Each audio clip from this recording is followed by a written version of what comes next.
Mes chers frères et sœurs, paix et bien dans le nom de notre Seigneur Jésus-Christ. Une seule chose je nous propose aujourd'hui pour notre méditation. Prier n'est pas informer Dieu sur nos besoins, il le sait déjà. Dans l'évangile, Jésus disait à ses disciples, lorsque vous priez, ne rabâchez pas comme les païens, ils s'imaginent qu'à force des paroles, ils seront exaucés.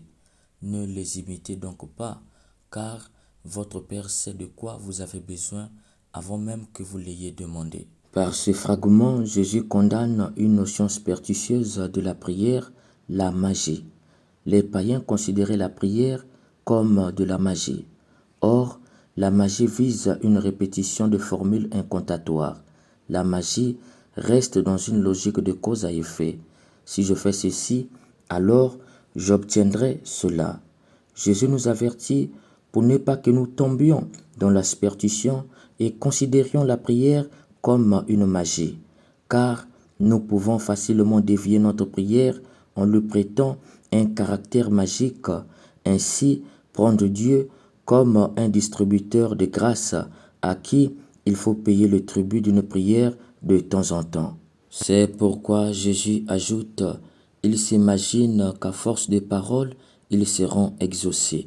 Jésus révèle que les paroles n'influencent nullement Dieu. Ce n'est pas ce qu'il regarde. Du coup, la prière, ce n'est pas donner les paroles à Dieu, mais se donner soi-même. La prière, ce n'est plus donner à Dieu la liste de nos besoins, mais c'est de se donner soi-même et pleinement soi-même à Dieu. On prie non plus pour recevoir ce que nous avions demandé, mais pour recevoir ce que Dieu a prévu nous donner. On prie pour se transformer et non pour introduire une liste de requêtes. Le Jésus de Saint Matthieu est radical sur cet aspect. Dieu connaît déjà nos besoins. Prier, ce n'est pas l'informer de nos besoins, mais s'ouvrir à lui pour l'accueillir afin d'exister avec lui, par lui et en lui. Il est donc clair que le chrétien est différent du païen, cependant les deux ont en commun la prière. Pour Jésus, le chrétien prie, le païen également prie. Mais la différence entre les deux se situe au niveau du caractère même de la prière.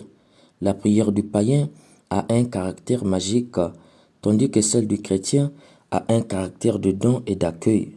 La prière du païen a un caractère magique parce qu'elle est essentiellement demande, tandis que celle du chrétien a un caractère de don et d'accueil parce qu'elle vise d'abord à se donner soi-même à Dieu afin de l'accueillir dans sa vie. C'est pourquoi le chrétien prie pour exister en Dieu, par Dieu et avec Dieu. Ce qui veut dire que le mot païen que Jésus a employé dans ce fragment est neutre. On peut être chrétien mais vivre comme un païen. On est chrétien et on vit comme un païen lorsqu'on prie comme un païen, c'est-à-dire que notre prière est essentiellement demande. La prière prend un caractère magique. Je prie pour que Dieu me donne. Si je n'ai pas de demande, je ne prie pas. Je prie pour que Dieu me protège de Satan. Si je n'ai pas peur de Satan, je ne prie pas. La prière est motivée par la peur de la mort et la demande des besoins. Pour Jésus de Saint Matthieu, qui prie ainsi, n'est ni plus ni moins un païen. C'est dans cette perspective que Jésus va apprendre à ses disciples à prier. Vous donc priez ainsi. Notre Père, qui es aux cieux, que ton nom soit sanctifié, que ton règne vienne, que ta volonté soit faite sur la terre comme au ciel. Donne-nous aujourd'hui notre pain de ce jour.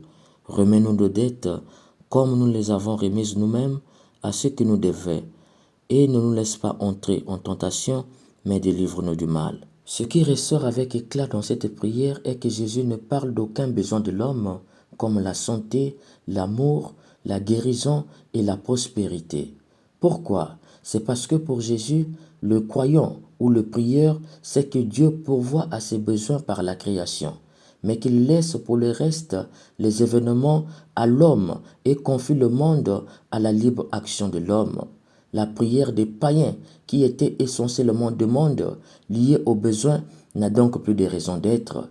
Le prieur ou le croyant accède à un espace nouveau, celui du Notre Père. Les demandes qui formulent le désir de l'homme rejoignent pleinement le désir de Dieu, d'abord son règne. Ainsi donc, l'ossature de cette prière, c'est le règne, Tout tourne autour du règne. Que ton règne vienne. Qu'est-ce que donc ce règne? Ce règne, ou encore le royaume, c'est très concrètement l'expérience de la foi. Le royaume, c'est quand Dieu règne dans l'existence de l'homme et par elle dans l'histoire des hommes. Et quand un homme accueille la vie qui vient de Dieu, puis la prolonge vers les autres en agissant avec justice, en aimant avec tendresse et en marchant humblement avec son Dieu, quand enfin il offre toute vie en retour à Dieu, dans la jubilation de la reconnaissance, dans l'adoration en esprit et vérité, alors vraiment Dieu règne. Et par cet homme, son règne va prendre forme dans l'histoire des hommes, annonçant et préparant le monde nouveau où la justice de Dieu pleinement régnera. Voilà le sens du règne. Voilà ce qui est primordial dans cette prière que Jésus a enseignée. De ce fait, dans cette prière de notre Père, il ne s'agit plus de tel ou tel besoin de l'homme, il s'agit du règne de Dieu et uniquement du règne de Dieu. Pour le Jésus de Saint Matthieu, prier, c'est chercher à faire advenir en soi et autour de soi le règne de Dieu. C'est la raison pour laquelle Jésus formule 6 demandes dans cette prière de notre Père. Les 3 premières demandes ont trait au règne de Dieu.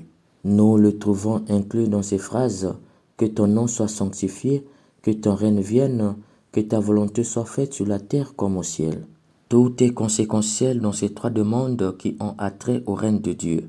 Pour Jésus, le règne de Dieu existe déjà. L'homme doit le découvrir.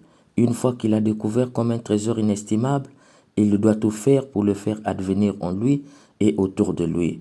Pour Jésus encore, la première condition est que le nom du Père soit sanctifié.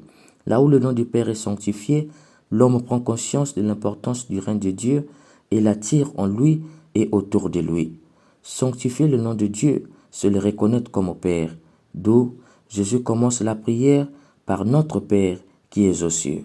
En commençant cette prière par notre Père qui est aux cieux, Jésus révèle que la prière est une relation d'enfant à son Père. Dans sa définition même, le Père est toujours en relation avec le Fils et vice-versa. L'un et l'autre construisent réciproquement leur identité. Le Fils n'est fils que parce qu'il a un Père, et le Père n'est Père qu'en mesure où il a un Fils. La prière pour Jésus devient donc la porte d'entrée à cette relation essentielle de notre être qui nous définit au plus profond de nous-mêmes, les fils du Père. Elle est le point de contact avec notre origine, avec le sens de notre existence, et pour cela, elle est aussi une louange à Dieu, car nous le reconnaissons dans son être de Père. Aussi, le Père est par définition celui qui donne gratuitement. D'ailleurs, il nous a donné la vie sans aucun mérite de notre part, sans une bonne action qui ait pu la provoquer. Elle ne nous était pas due. Comme le dit saint Thomas d'Aquin, chez Dieu, la miséricorde précède la justice. La prière ne peut donc pas être donnant-donnant. Elle reconnaît simplement la bonté de Dieu qui précède nos propres désirs. En disant notre Père, Jésus nous enseigne que Dieu se met à notre disposition. Il devient à nous. Sainte Thérèse d'Avila raconte qu'un jour où l'enfant Jésus lui demanda son nom, elle répondit « Thérèse de Jésus ». Et ne l'ayant pas reconnu, elle lui demanda le sien. Jésus lui répondit « Je m'appelle Jésus de Thérèse ». Pour Jésus, la prière, ce n'est pas donner les mots à Dieu, mais la prière pour Jésus, c'est se donner soi-même, Emmaüs de Dieu. Et que fait Dieu en retour? Il devient le Dieu de Emmaüs.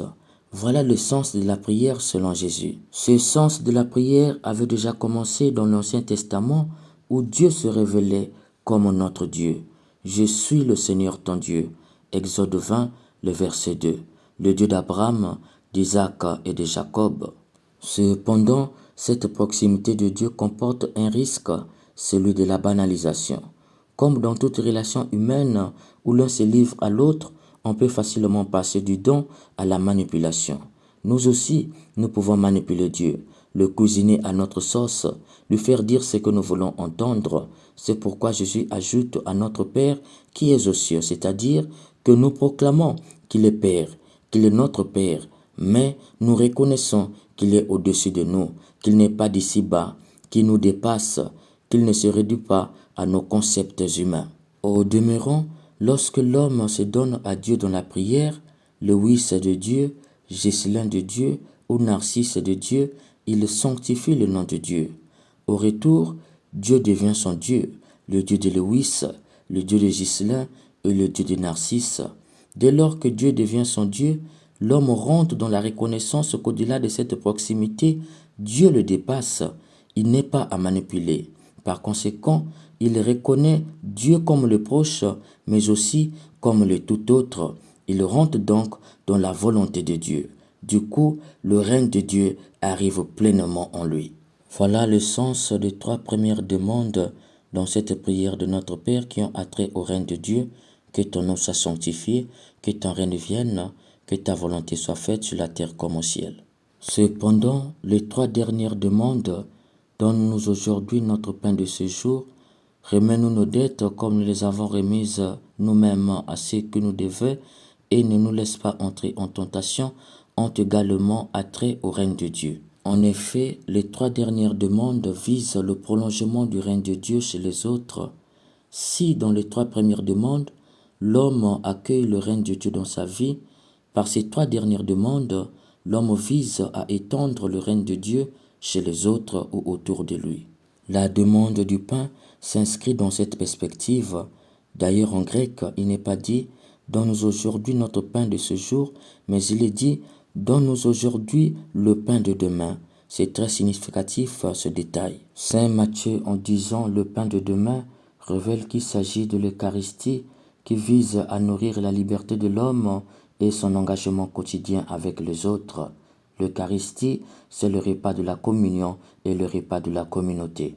Si Saint Matthieu appelle ce pain le pain de demain, c'est parce que l'Eucharistie, c'est laisser l'aujourd'hui de l'histoire, de la vie des combats quotidiens, se nourrir de l'espérance d'un jour nouveau. L'Eucharistie, c'est aussi un repas d'espérance. En mangeant ce repas qui est communautaire, l'homme s'engage avec les autres au combat de la vie pour faire advenir ensemble le règne de Dieu. La marche vers le royaume des cieux devient la marche communautaire. Étant donné que là où il y a les hommes, les problèmes ne manquent pas, Jésus met au cœur de cette marche communautaire vers le royaume des cieux le pardon. Dieu pardonne et les hommes en marche communautaire doivent se pardonner mutuellement, d'où il dit « remets-nous nos dettes comme nous les avons remises nous-mêmes à ceux qui nous devaient ». Le pardon devient un ciment de réconciliation qui favorise la marche communautaire vers le royaume des cieux. Par ailleurs, cette marche communautaire vers le royaume des cieux n'est pas voulue par Satan. Du coup, il mettra les difficultés, les pièges. Jésus invite à demander la grâce de l'Esprit pour rester dans la droiture qui ramène au Père, d'où il dit « Ne nous laisse pas entrer en tentation ». Il faut entendre par là que nous reconnaissons que notre mal ne vient pas de Dieu notre Père, mais de Satan. Étant donné qu'il est plus fort que nous, Dieu soutient notre marche vers toi. Mes chers frères et sœurs, nous voyons que ces 3 dernières demandes nous invitent à prolonger le règne de Dieu chez les autres, puisque la marche vers le royaume des cieux est une marche communautaire. Au demeurant de ces 6 demandes dans cette prière de notre Père, nous voyons que Jésus met l'accent sur le règne de Dieu. Prier, ce n'est pas informer Dieu sur nos demandes, il le sait déjà. Prier, c'est chercher le règne de Dieu dans sa vie et le faire étendre chez les autres pour une bonne marche communautaire. Si tout le monde accueille le règne de Dieu dans leur vie, nous n'aurons plus à prier pour le mal dans le monde. Nous n'aurons plus à demander le travail, il sera libéré pour tout le monde. La richesse confisquée par une minorité sera libérée à tout le monde, car c'est le sous-sol de Dieu qui regorge toute richesse pour tous ses enfants. Nous n'aurons plus à prier pour les malades, la santé sera gratuite pour tout le monde. Voilà pourquoi Jésus insiste pour que nous prions d'abord pour le règne de Dieu. Esprit Saint, apprends-nous à prier pour que le règne de Dieu qui sauve nos vies arrive en nous et autour de nous. Amen.